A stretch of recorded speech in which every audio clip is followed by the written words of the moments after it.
체감하는 취업문은 여전히 좁고 마침내 물가 상승률이 5% 급심했던 전세난이 하반기에 되풀이될 수 있다는 전망이 나오고 있습니다. 지난 정부, 지지난 정부에도 IMF 이후에는 젊은 세대들 다 힘들었습니다. 네. 그때도 IMF 세대가 있었고요.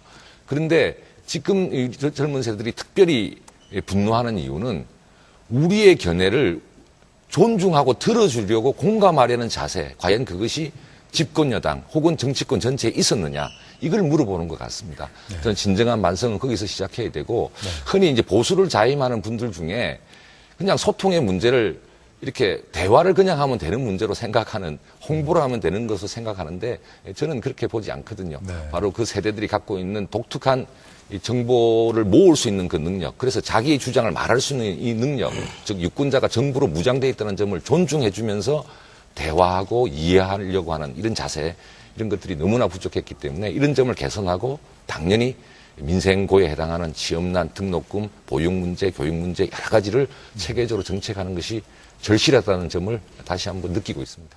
나름대로 홍보했는데 왜 못 알아듣지, 이런 얘기로 할 게 아니라 바로 그 1인 미디어를 갖고 있는 우리 젊은 네티즌들은 뭐 매일 구글을 검색하든 네이버를 검색하든 뭐 또 여러 가지 것을 해서 충분히 자신들이 정보를 갖고 대처를 한다는 이 점을 이해를 해야 되는 것이죠. 따라서 당연히 어떤 경제적으로 문제가 생기면 또 문화적으로 문제가 생기면 그것을 자신들의 귀와 눈과 입으로 다 모아서 말을 할 수가 있는 세대인 것입니다.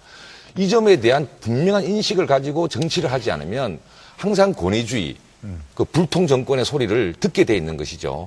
저는 이 점에 대해서 좀 깊은 자각을 해야 된다고 보고, 단순히 SNS를 통해서 빨리 알려서 많은 사람이 뭐 투표장으로 왔다, 하이힐 신고 마지막에 뛰어오더라, 뭐 이런 식의 얘기가 중요한 것이 아니라 우리 사회, 경제, 정치의 패러다임이 인터넷과 SNS 보급을 통해 1인 미디어 시대를 통해서 이제 2080 세대, 그러니까 20, 80으로 양극화된 세대의 그 80이라는 그 어려운 계층이 그냥 어렵기만 한 것이 아니라 자신의 소통 도구를 갖췄다는 점, 이 점을 직시하면서 현 우리 집권 여당도 또 우리 대통령도 바로 그 점을 직시를 하면서 밀어붙이기식 국정을 하면 안 되겠구나 하는, 저는 뼈저린 자성을 해야 된다고 생각합니다. 네.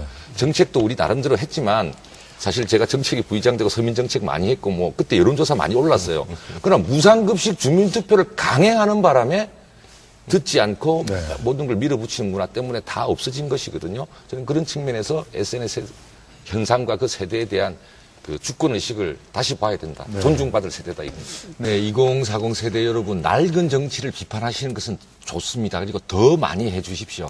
그런데 전쟁을 겪은, 보리고개를 겪은 어르신들 세대의 그 아픔도 함께 해 주시고, 50대, 60대 남동생들 대학 보내기 위해서 구로공단에서 미싱을 해야 했던 그 아줌마 세대들, 아저씨 세대들의 마음도 살펴봐 주시기 바라고요.